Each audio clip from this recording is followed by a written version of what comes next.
I've always felt different.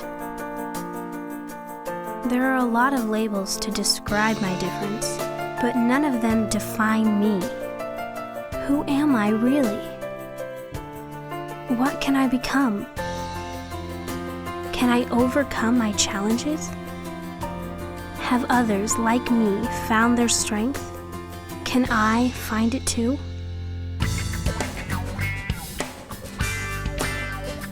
At least 20% of our population has some kind of disability. That's 1 out of every 5 people. Women with disabilities are successful in every field, in the arts, in politics, and in science. There are more than 175,000 disabled scientists working in America today.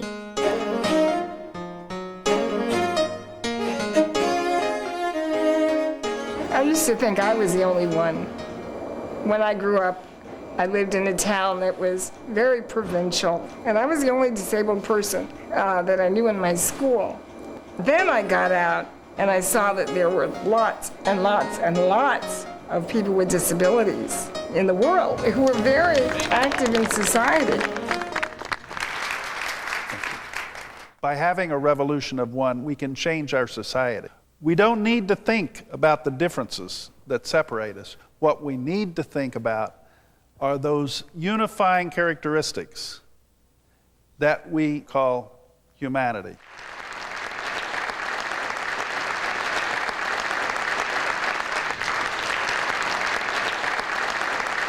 A revolution of one means that every single one of us has the power to change the world, starting with changing our own lives.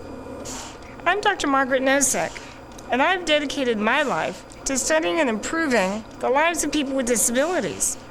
As a rehabilitation counselor and as a medical researcher, I've written hundreds of scientific articles about men and women with disabilities. And I've met amazing and inspiring people all along the way. In this program, you'll meet 3 extraordinary women scientists who have triumphed over their own challenges to achieve astounding success in their fields. They each endured physical and emotional struggles growing up, but they found a way to turn this pain into strength. And they used the strength they've developed to help others who face challenges of the mind, body, or spirit. As you watch this program, remember that these women have done what many people thought was impossible. And if it's possible for them, it's possible for you. Whether you're rich or poor, a woman or a man, disabled or not, you can succeed in science.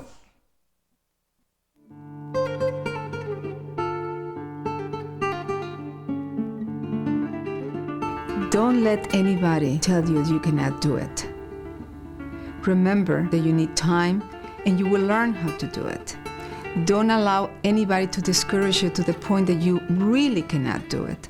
Set your goals for what you want to do in life and do it. I learned it myself through many years. I was not born blind. I became blind when I was 11 years old.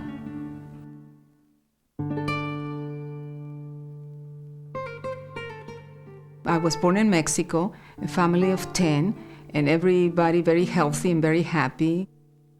When I was 11 years old, I had a severe unexpected illness. And when they were trying to help me to survive, it was damaging my optic nerve. So in a matter of a couple of months, I lost my sight. My treatment was that I had transfusions all the time, many times, 2 or 3 times a week. So that happened for about 8-9 years. I feel that the experience with my doctor led me to be in the field of psychology. He became a very, very important person in my life, not only because he was the one who kept me alive, but he started doing something else. He also was a teacher in sociology. And he told me, Berta, when you feel better, you can go to my class. And I felt like it was the most important gift I ever can get. And I would go and I would take my tape recorder, and the time that I spent in bed with the transfusion, I listened to his lectures. I start questioning, what do people do to turn this pain into strength? And in a way, I was probably questioning myself, how can I turn this pain into strength for myself? When my parents realized that I was blind, they figured out that my life was over. The expectation for a disabled child was zero, especially in Mexico at that time. So I need to move away from that expectation of nothing to move on. So when I was 19, I left Mexico and I started a Braille Institute in Los Angeles, where I learned Braille, mobility, techniques of daily living, and English.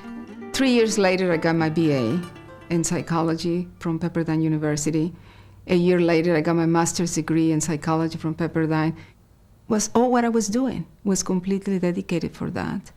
Until my master's degree, then I met my husband, and he was also in psychology, so we just kind of joined effort. And 3 years later, I got my PhD.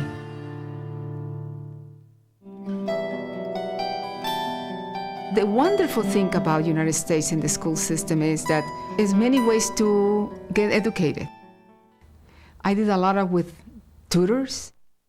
They read the book, and I listened to a tape and take notes in Braille. What I do now is I get up about 6 o'clock in the morning, spend time with my husband, and I wake up my son, Samuel, who's 18. He is going to go to the university in 6 months, so I'm thinking about this is a precious time for me to spend as much time as I can. And after that, I start getting myself organized for my day. My office is very convenient to my house because I wanted to deal with the mobility issues. Sometimes my husband can drop me, sometimes I take a taxi. The kind of patients that I have, a lot of them are Mexican Americans, and they're couples and individuals, a lot of women. Sometimes people call me when they have a child with a disability, and then I give them some help with that. My point is to you that you need to feel comfortable that your child will go. If you don't help the parents to feel calm and to feel competent, they cannot help to provide the support that I tell them to provide for their children. You need a mom or a dad or a significant person that can walk with you and say, nothing is going to happen. We are with you. I would like to do more work in the area of research that I'm very much involved, which is depression in Mexican Americans and the Latin world. My husband is very involved too, so we can really make a good team, a research team together. Things that I like to do outside my work. I like reading, I like poetry. And I like to sit and look into my life and try to be more spiritual. I don't see myself as a blind person who happens to be a psychologist. I see myself more as a psychologist who happens to have a disability.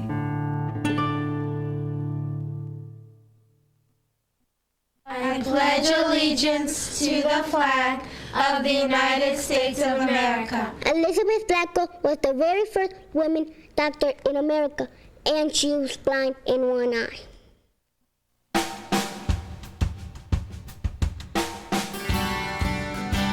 I love science because I can use my head even when my body doesn't cooperate.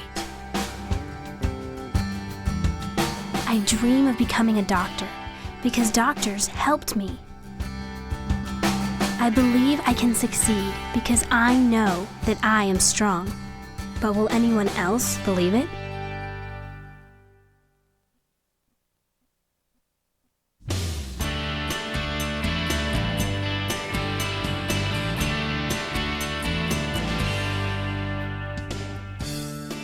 My name is Judith Badner. I have an MD and a PhD. I'm an assistant professor at the University of Chicago, and I work both as a psychiatrist. I see patients with mental illnesses, And I also work in statistical genetics, trying to identify genes that contribute to various disorders, in particular psychiatric disorders like bipolar disorder and schizophrenia.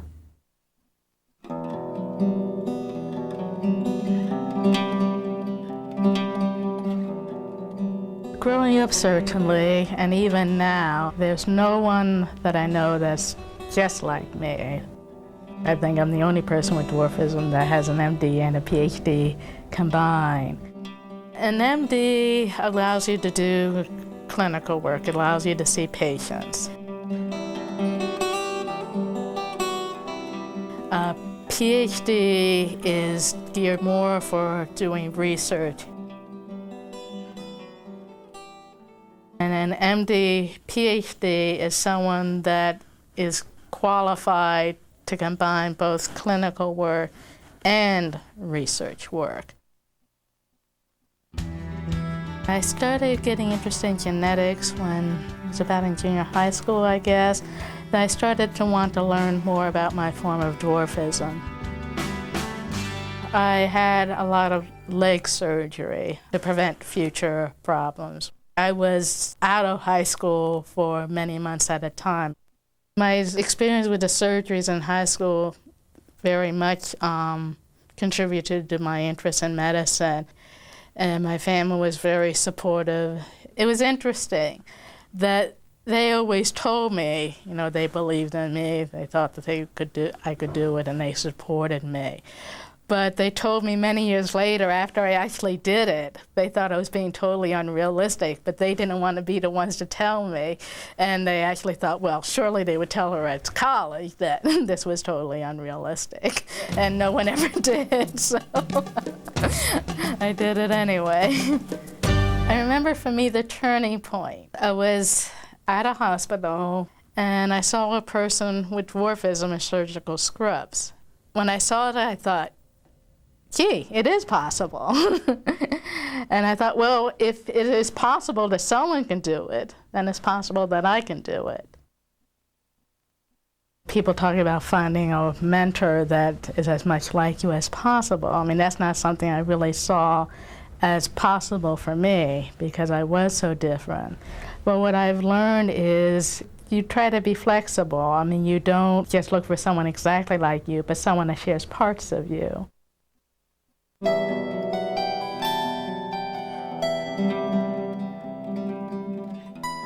The issues involving an invisible disability are not surprisingly different from those involved with a visible disability. And I think one of the big issues is disclosure, what you tell others. For a visible disability, you don't have much of a choice. I mean, anyone who meets me or looks at me can tell about my dwarfism.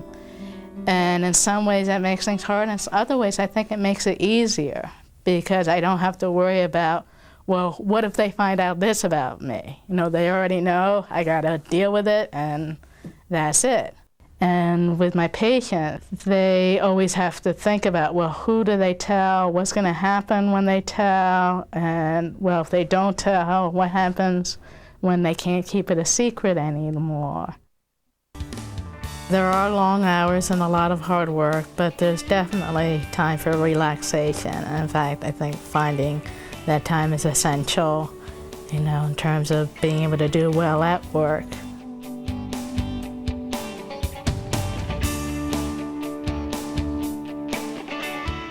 Science and medicine, both. I mean, they have a lot of flexibility in terms of what you actually do from day to day. There's a lot of different paths one could take.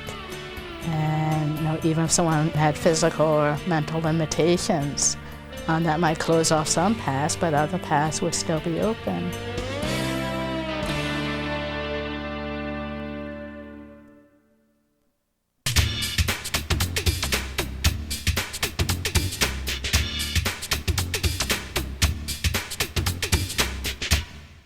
Albert Einstein, one of the most famous scientific thinkers in history, had a learning disability called dyslexia.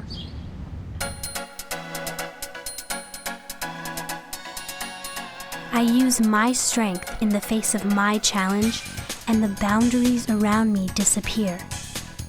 My own fears and my own limits are the first to go.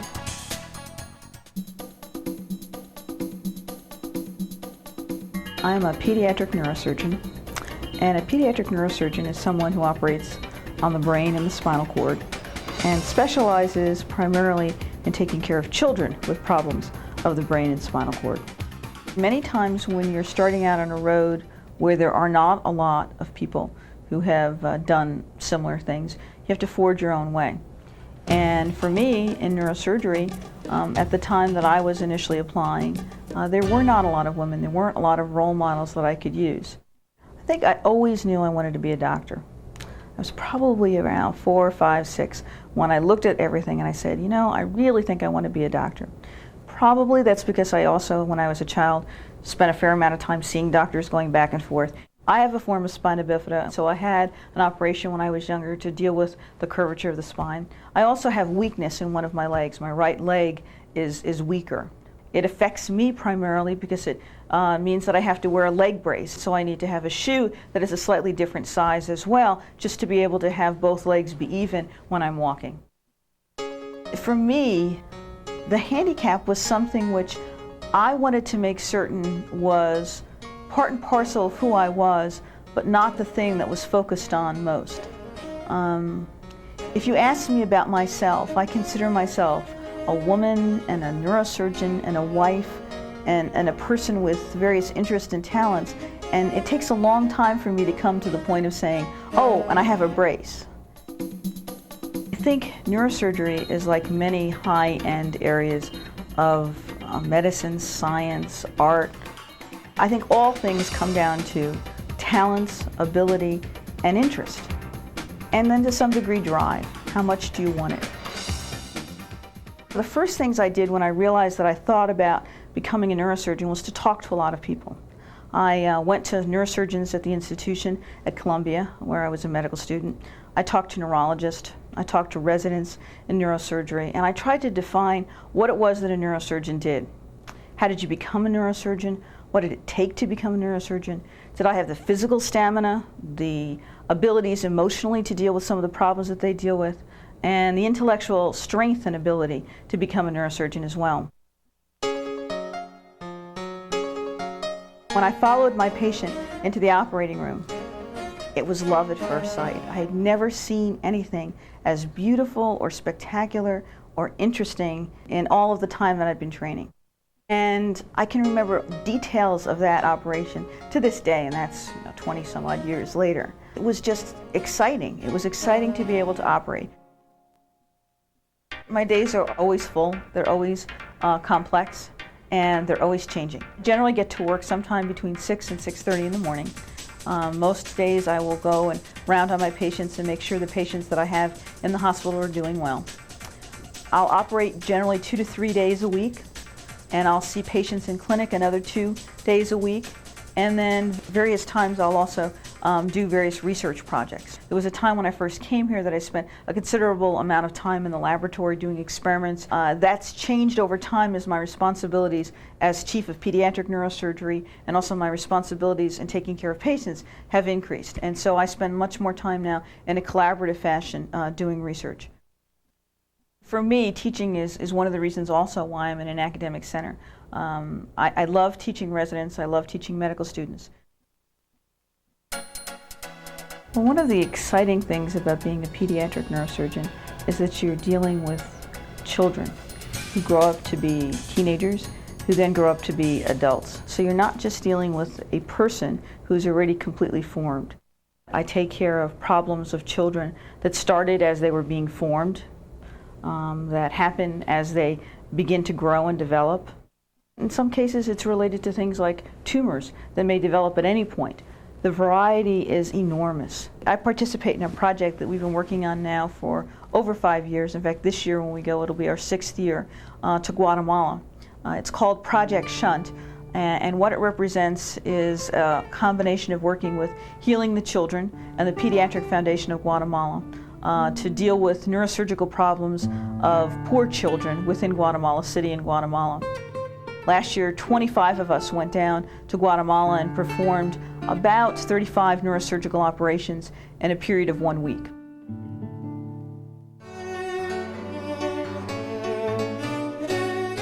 I'm married. My husband is an architect. He comes as his own person to our relationship, and so we support and love each other, but also are very independent people. Right now we're in the pursuit of adoption of a child, and so we've been spending a lot of time working through the process of the adoption, which hopefully will be happening sometime in the next several months. And we're excited about that because we'd like to have a family. We think that that's important as well. You need to find ways to find peace in your own life, because the most important thing is to make certain that you're there and ready for the next patient that needs you. And to do that, you have to come to the table whole. I think it's easy to know why you do neurosurgery or why you do anything that's difficult.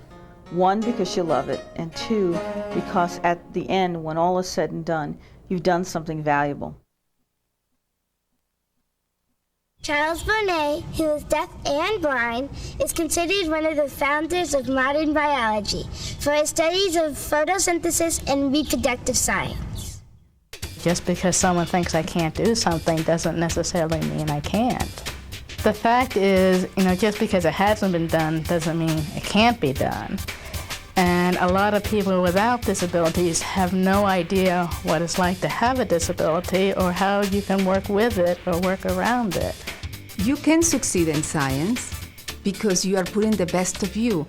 Within yourself, decide that you're not going to take any less than the best. So what you do is you make use of what's available to you, and most of all, you look for quality. There are 6 craters on the moon named after deaf scientists.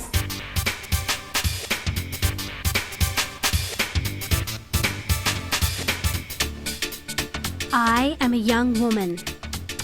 I am strong. Watch me succeed.